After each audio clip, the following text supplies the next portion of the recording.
Jalen Brunson. We got Josh coming. John, he's on the corner. And Josh Hart is on his way. Whenever you're ready. All right. A lot of credit to Seton Hall. I think, I think we got outplayed tonight, and we just found ways at the end. Great players made great plays. Jalen and Josh just individually made incredible plays. It's just a great Big East basketball game. Great defense, physicality. I think Kevin did a great job preparing their team, and he always does. I think they're playing. I told them last night I thought they played their best game of the year. And then tonight, probably not as well as they did last night, but they're playing good basketball. They're gonna get some people in the tournament. So I just give them a lot of credit. And as the coach, I got to say, our players just made great individual plays. Right here in the middle. Jay, can you talk about how they grind out this win tonight? Yeah, like I said, the things that they did, their game plan was better than ours. That's on me. But our players just made plays down the stretch. The plays Jalen made, we ran plays. They didn't work. Seton Hall defended them, and then Jay just went and made an individual play. At the end there, the shot Chris took was not the shot we wanted to take, and then Josh goes and offensive rebounds. So. We just had players that gutted out. And defensively, we had some great stops. I thought Eric Pascal on the last play did a great job on Delgado. That's not easy. Right here in front, Rib. Jay, a lot of similarities with last year's Seton Hall game here in the final as far as getting down double digits early, fighting back, taking the lead, then they take the lead. Was there a point where you're like, here we go again early when things weren't going well? Well, they've played us so well so many times. It's not just last year's game to me. It's going into the game. I know, I just know what a Seton Hall Villanova game is going to be like.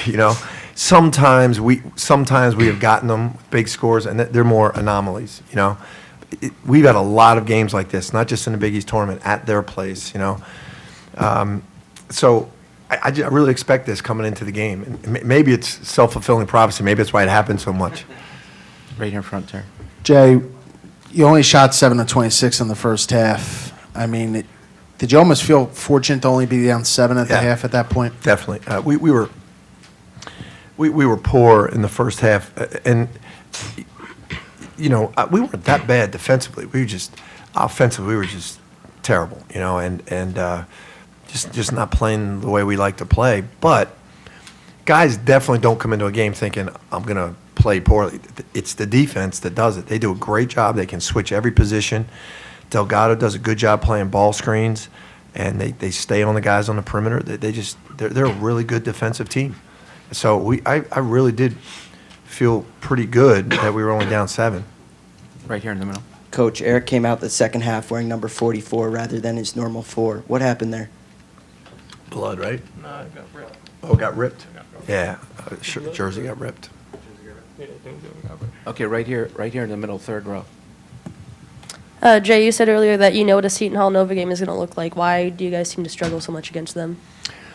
I think they're just really good defensively, and it just seems when we get them in the tournament, we're coming off a win, and we expect things to be easy, and when they're not, we just lose our personality.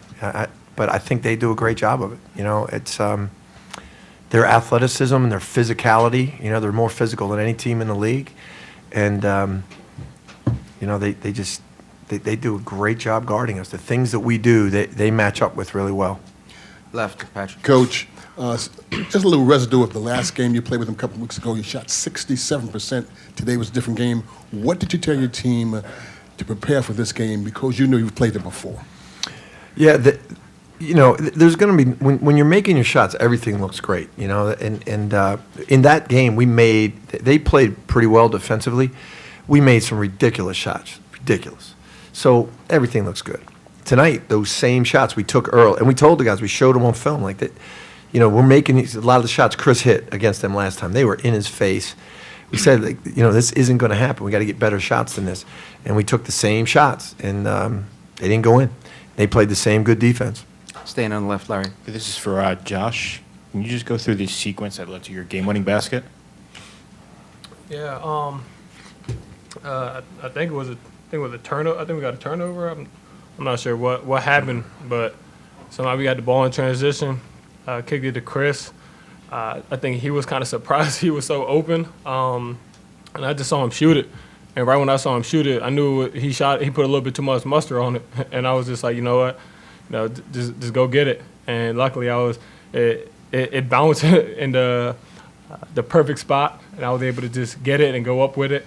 And then the last play, Eric Pascal played Delgado as best as anyone could, and we were fortunate enough to come out with the win. Okay, we're going in the middle there. For the players, can you guys talk about what changed at halftime, what you guys maybe talked about? You went in trailing, and then Josh, you in particular, I believe you had 14 second-half points. It was a strong comeback, and perhaps to get revenge in this tournament against the team that beat you last year? Yeah, Coach, he challenged us. We knew we didn't play Villanova basketball for the first 20 minutes. Like he said, the beginning we had some shots that we forced, especially myself, and we didn't get in the lane, get other guys shots. We didn't turn down good shots for great shots. We didn't do that. So we challenged ourselves.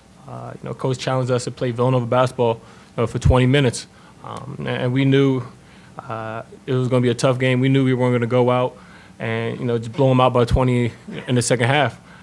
Knew it was the grind. We just challenged each other. Jerry, second row.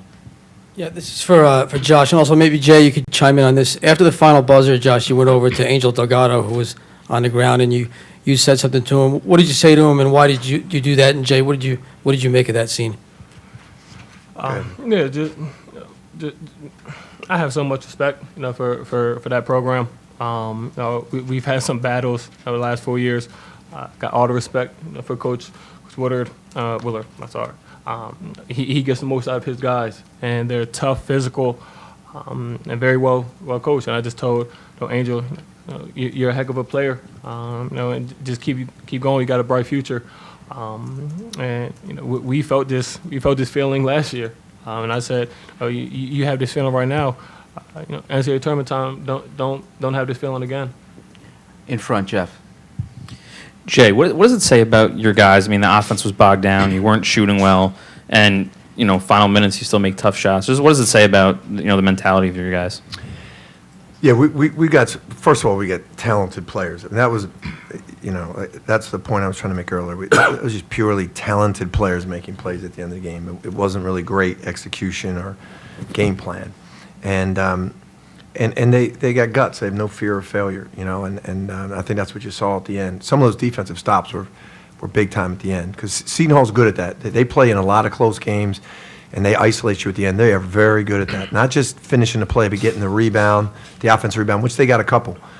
But not only did we make big shots, but guys came up with big-time defensive plays. Josh, as big as his offensive rebound was, he got a deflection steal, rebound at the other end. It was big. All right, far on the left. Which is more difficult, playing for the buzzer beater or defending against the buzzer beater? That's a good question. It's I'll tell you what, it's more nerve-wracking playing against the buzzer beater. When they're bringing the ball up, is that what you're talking about? And you're on defense? Yeah, it is. Because offensively, you feel like, all right, we'll make a play here. If we miss it, we'll foul. We got another shot maybe, or someone will get an offensive rebound. Defensively, you don't know what they're going to do. At least offensively, you know what you're going to do. We have time for two more, right here. Josh, it's in your fourth year here at the school, just such a tough grind-out league, tough grind-out Big East tournament. What does it mean to be in a third final of the tournament in a row? It's amazing.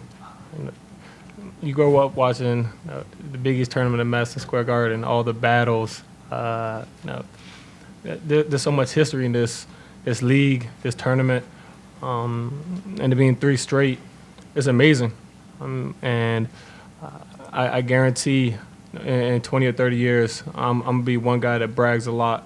But Right now, we won't think about that at all. We're going to think about who we have tomorrow. We know we're going to have a tough opponent tomorrow, and we can't celebrate being in our third straight. We got to come focused and ready. Final question on the left. Jay, 10 less three-pointers tonight. Against Creighton a couple weeks ago, you had to grind out a similar win. Is that something that's been impressive about this bunch, is that this kind of game is one of the ways you've had to win a little bit more this year? Yeah, very proud of those guys. Very proud of them. And that's what good teams do. You know, if you win 30 games, there's 5 or 6 of those that it was not pretty, and it was against a good team.